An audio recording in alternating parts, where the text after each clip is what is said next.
Oh, you know I'm going to ask you to breathe. Take a breath with me. We're continuing with our theme for the month of October, the superpower in uncertainty. I changed it a little bit. It was the superpower of uncertainty. I like the superpower in uncertainty. Just knowing that there's only one superpower, and that superpower is always in uncertainty, as it is in all things. And so we are finishing that theme up for this month, and my topic today is the fluidity in embracing change. The fluidity in the act of embracing change. And I chuckled a little bit because I came off and forgot the lavalier mic that Reverend Michelle gave me last week. Oops. So I had to use this, my security blanket. So thank you. So there is fluidity in embracing change, and I'm learning to embrace it also as I learn to move from this maybe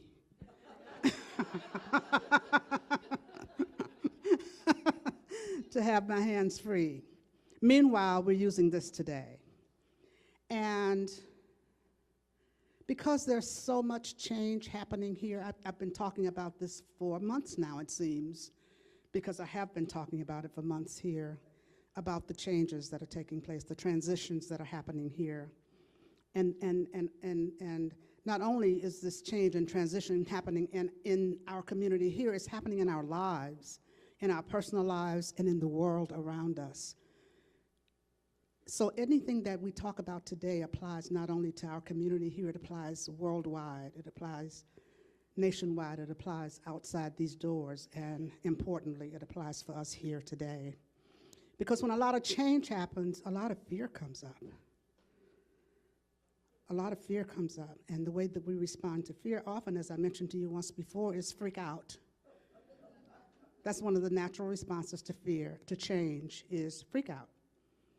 And so rather than freaking out, I'm suggesting that we have faith, well-placed faith, and that we come back to center, that we calm down, that we take a breath, that we take a break. There's a lot of change happening here, and I hear a lot from all places. Different people talk to me about fear, the fear that they feel, the uncertainty that they feel, wondering what's going to happen, wondering when it's going to happen, wonder how we're going to do, wonder if we're going to stay here, wonder if we're going to have enough money, wonder if we're going to... It wears us out, doesn't it? Trying to figure it all out. And I talk a lot about living in the not know, and that's where we are. We're in the not know, and we have to be there. We have to be willing to be in the not know. We have to be willing to hang out in the let go.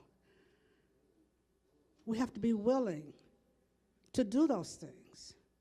We have to be willing to practice what we know. We have to be willing to practice what we know. We have to be willing to take a breath and to know that God's got this. God's got this. God's got this. And if anybody tells you, including me, that I've got this or that they've got this, don't believe them. God's got this. And the only way that I can get it, or say that I've got it, or somebody else say they've got it, is that they are so aligned with God that they are that open place through which God can work, and any action that they take is God taking that action through them as them, through me as me.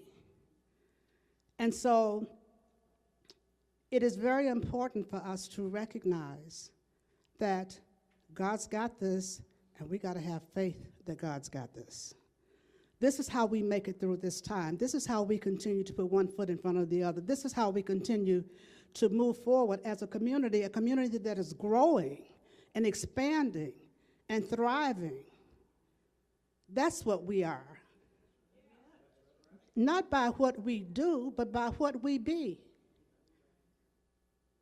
And so when you feel like you got to start doing things, start doing this and trying to fix that and trying to put a Band-Aid on that and trying to do, we can't do that. Time to take a deep breath, step back. Step back. Fasten your seatbelts. We have designer seatbelts here.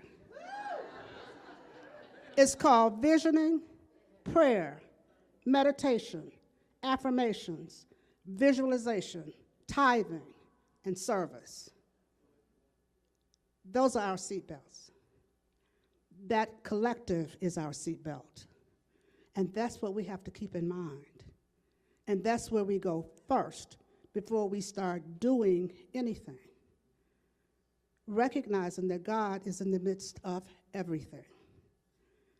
And when we recognize that, we can take a breath and relax and say, God's got this. God's got this. God's got this. Really and truly, God's got this. I love that reading and that chapter on faith in the Science of Mind textbook, and I recommend it to all of you, to everybody. Mine is so worn that every line is yellow from over the years of reading it and seeing something different, so the whole chapter is just yellow. Love it. Ernest Holmes says, to have faith, we have to begin with the conviction that all is well.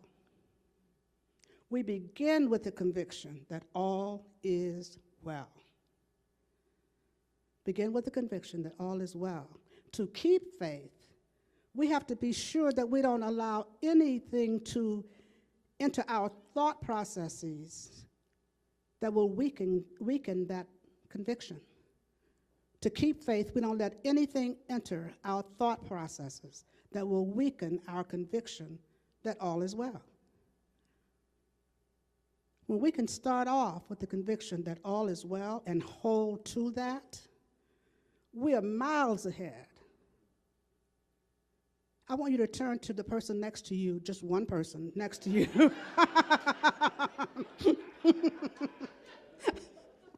I want you to turn to one person next to you and say, all is well. All is well. Take a breath. Now turn to another one person and say, all is well. All is well. Take another breath. Now look at me and say, all is well. Let's say it together. All is well. Do you believe that? Yes. Do you know that? Yes. It's one thing to believe it, but it's another thing to know it. Do you know that all is well? Yes. Will you act like all is well? Yes. That's a different story, isn't it? See, the faith comes in when we know that all is well. When I first started studying Science of Mind 100 years ago,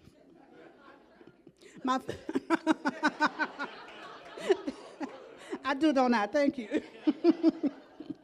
My first minister told us that, he told us the difference, he said, between faith and trust. I may have said this to you before, but I'll say it again. But at any rate, he talked about the difference in faith and trust, and he analogized it to a trapeze artist at the circus, and that the trapeze artist is flying through the air swinging on a bar, and then turns to another bar, and is flying through there, swinging on that bar, and then turns to another bar, and is flying through there, swinging on that bar. And he said his name was Reverend Don Henderson. You know him? But at any rate, he said that the faith was that the trapeze artist knew and believed that the other trapeze would be there, the other bar would be there. So she could fly through there, swing on this one and turn and swing on this one and turn and swing on that one, because she believed and she knew, she had the faith that the other one would be there. He said the trust comes in letting go of the bar you're holding on to. Letting go of that bar she was holding on to. That's where the trust comes in. the trust comes in for us to let go of what we consider the safe things for us to do. Because the first thing we want to do when change happens is to manage and control. Our egos go crazy and have to have things to do. So we got to do this, then we got to do that, then we got to fix this, then we got to tell people about that, and then we got to... No. Take a breath, step back, let go. Trust. God's got this. God's got this. God's got this, I assure you. My grandmother used to say, let's see how God's going to work this one out. When things would come up, she said, let's see how God's going to work this one out. That was her only response. Let's see how God's going to work this one out. Because she knew that God was going to work it out. She knew that God was going to work it out. And God always does. God always does. God always does. And so all we need to do is, you got it. We need to let go. We can walk around and say these little platitudes, let go and let God. I trust in God. Well, let's see if you do. Let's see if you do. Let's try it. Let's prove these principles. Yes. Let's prove these principles. You know, the byline to this talk today is, it really doesn't have to be hard. This doesn't have to be hard, what we're experiencing right now. Fasten your seatbelts. It may get a little bumpy sometimes. It doesn't have to. It doesn't have to be any harder than we make it. It doesn't have to be any harder than we make it. It doesn't have to be any harder than we believe it will be. It doesn't have to be any harder than we have faith that it will be. Because if we are afraid that it's going to be hard, if we are afraid that we're going to lose, if we are afraid that we're going to dwindle down, if we are afraid that we're going to dissolve as a community, I don't know how that happens, but if we are afraid of that, and some people are, it is done unto you as you believe. It is done unto us as we believe. We can just as easily believe that we're going to thrive and we're going to grow and we're going to expand as we can believe anything. I believe that, and I invite you to believe it with me. I have enough belief for all of us. And some of you have enough belief for all of us. And so let's see how God's going to work this one out. All we have to do is to figure out the what. What is it that we want? God knows the how. The how is not our business. We get clear about the what. And as we get clear about the what, God comes in and shows us the how. But if we start out with the how, not being real clear about the what, we have one big old mess. We have one big old mess. And so I invite you to let go. I invite you to calm down. I invite you to breathe. I invite you to trust God more than you trust anyone and anything. Now is the time for that. I began with the Vision Corps here back in the first week in June, and we've been visioning every week since June, the first week in June. And we've been the Vision Corps that's been anchoring the consciousness of this community and anchoring the consciousness for all the things that are going on here. And one of the things that's been coming through since the first day we got together and started visioning was change. Change in all shapes and sizes, just change, change, change. Visioning is opening ourselves up to catch God's vision for Creative Living Fellowship. That's what we've been doing. Opening ourselves up to catch God's vision. That's what visioning is about. We didn't go in with an idea of what we wanted. At least we weren't supposed to. We don't go in with an idea of what we want. That's visualization. That's one part of our seatbelt, visualization. Visualization is great. It works. Visualization, knowing what you want up front, and then sitting down, visualizing yourself getting that thing. Powerful, powerful process. That's not what visioning is.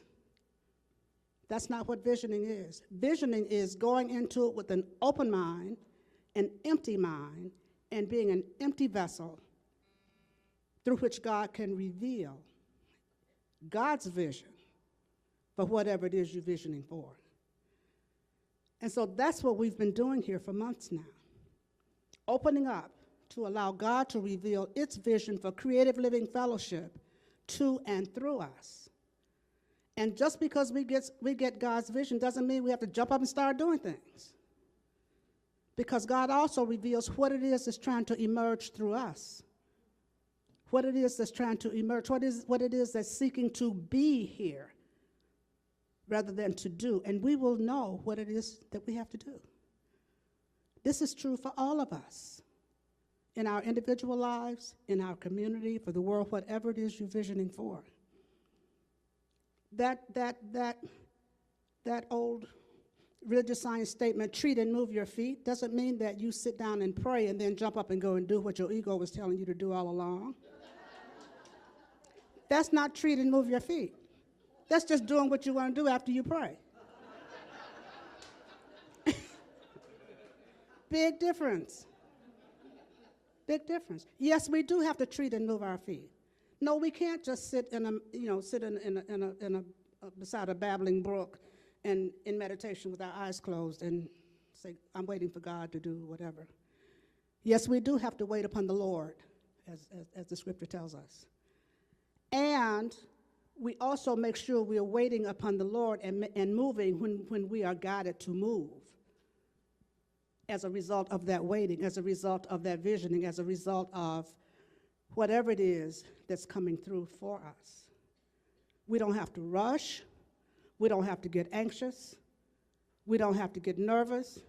We don't have to get scared. We just take a breath and trust and know that when we're coming from that centered place, any decisions that we have to make, any actions that we have to take, anything that we have to do will be done easily and effortlessly. This is what the fluidity of embracing change is all about. Fluidity meaning having the ability to flow easily. The dictionary also describes fluidity as elegant, as an elegant, and another word that just slipped my mind. It's a smooth elegance and grace. That's what it is. Smooth elegance and grace. It's what fluidity is. There's smooth elegance and grace. There's a flow in embracing change. When we are embracing it, when we are hugging it close, when we are holding it close, and we are moving in alignment with spirit, then we don't get caught on those jagged edges. We don't get caught in the rocks and in the rock piles. We don't get caught up in the stuff because we have moved into faith, having the faith that all is well and that God's got this. We know that God's got this. And when we know that, we aligned with that presence that has this, and then we take a step. And then we take a step. And then we take a step. We don't have to do it all at once. We don't have to rush out and do something just to be doing something. We take a step. This is not just about here, it's about our lives, it's about our world. It's about embracing change. And so another thing that we do in embracing change is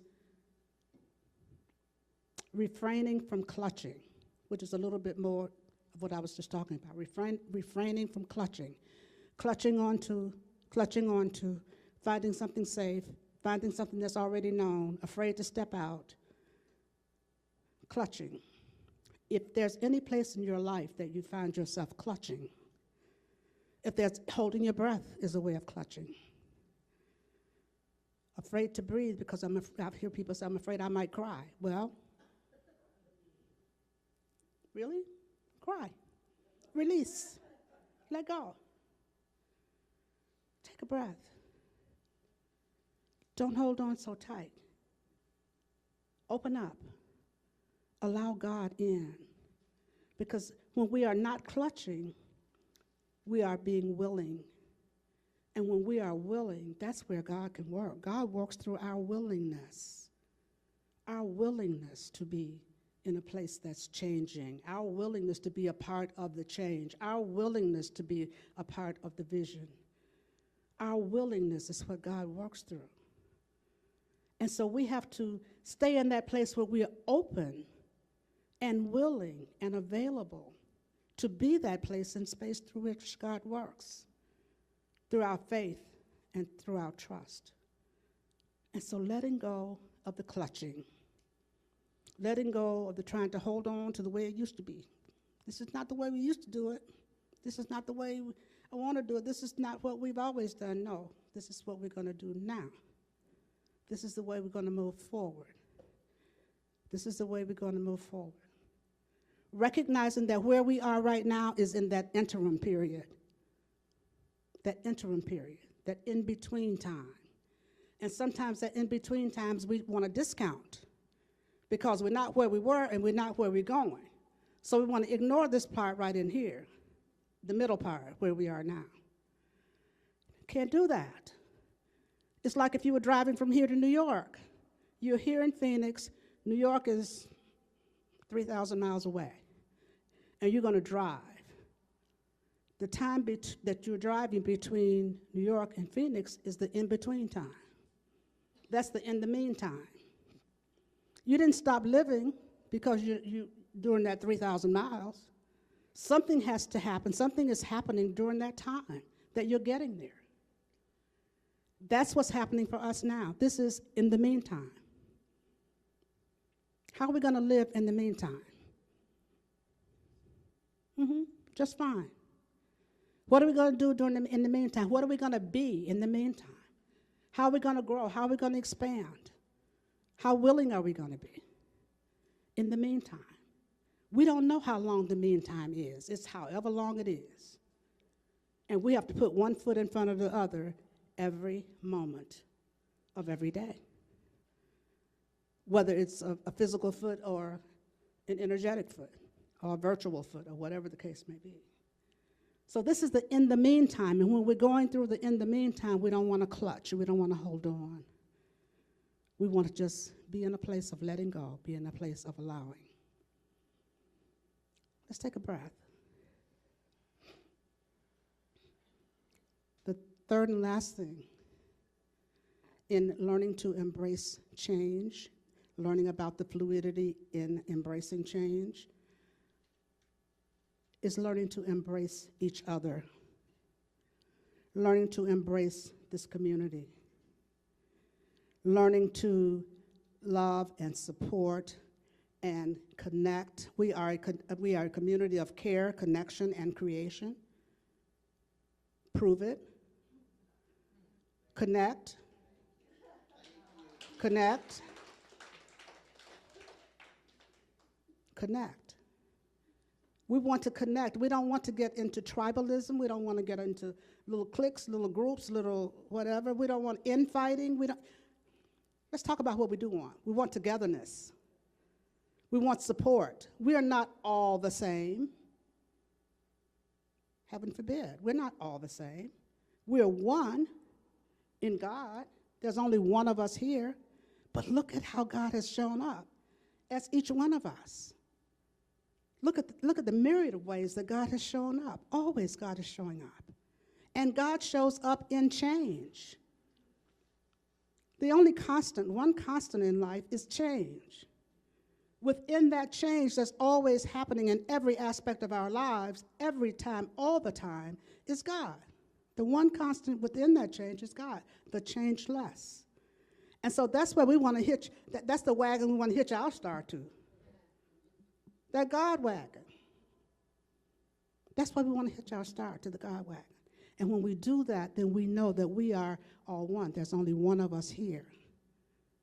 God expressing through each and every one of us. and allowing ourselves to be that place and that space through which God is expressing. Always.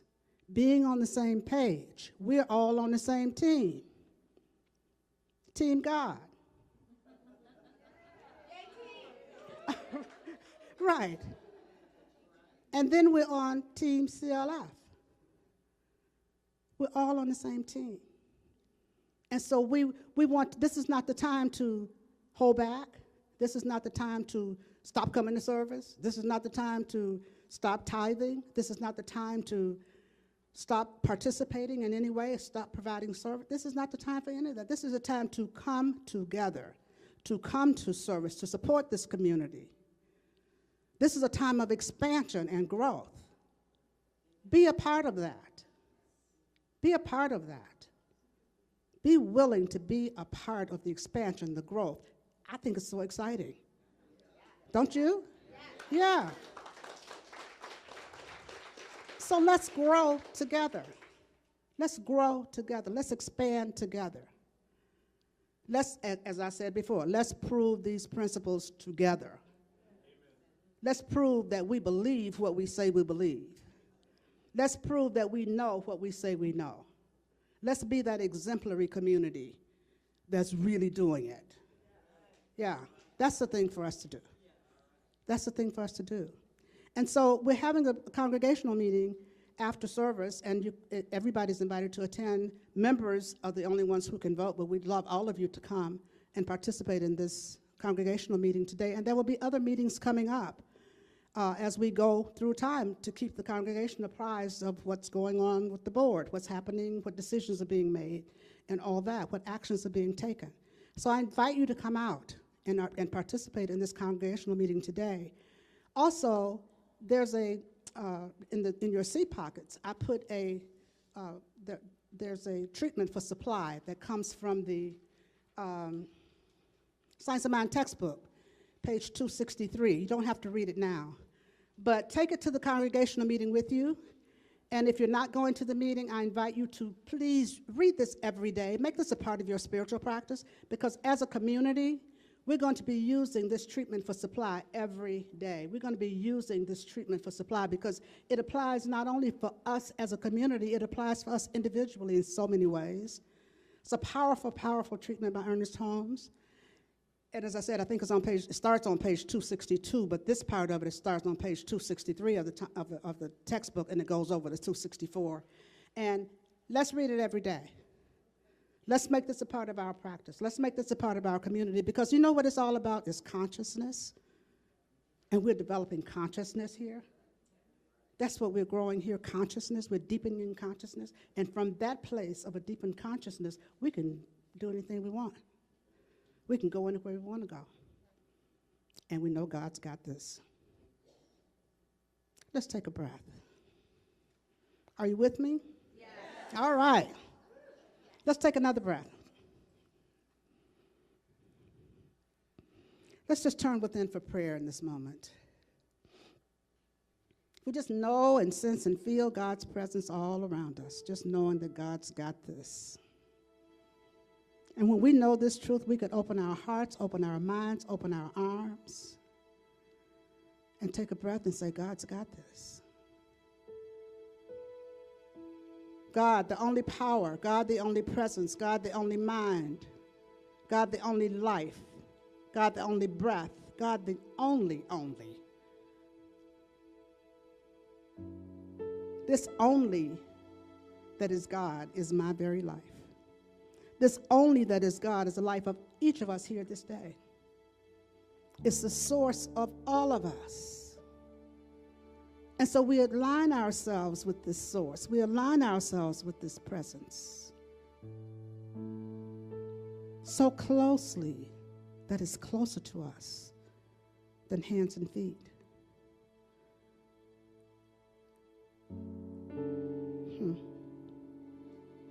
And so from this place of awareness of the presence of God within each of us, right here and right now, I speak this word for all of us right now. Speaking a word of power, speaking a word of wholeness,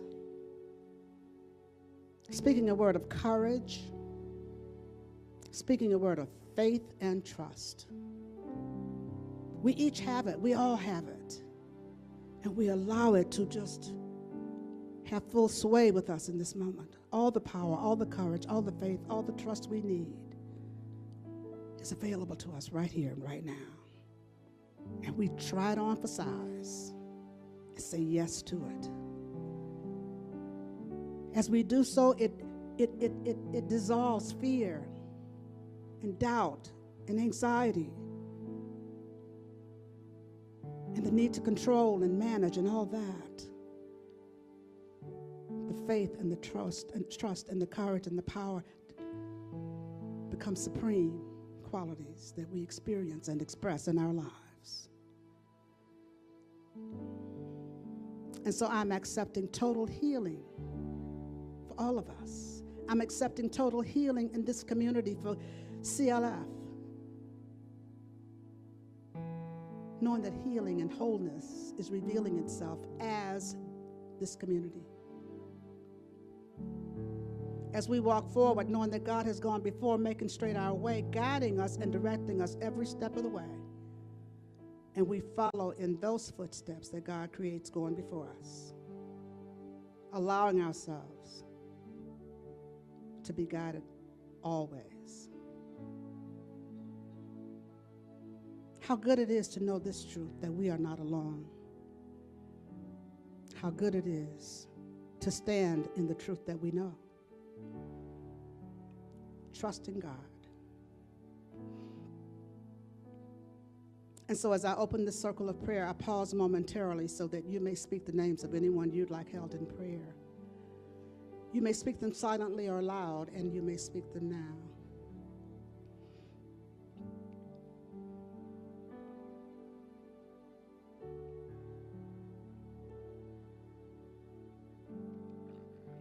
And so for all those whose names were spoken here this day, I'm just knowing that God is right where each of them is, blessing and keeping them. This word of prayer goes out to the families and the victims in Pittsburgh,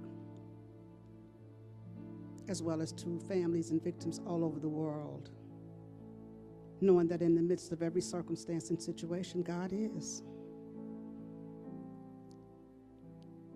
That's all we ever need to know, is that God is.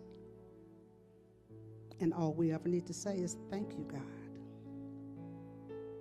Thank you, God. Thank you, God. I'll just allow it to be now. And so it is.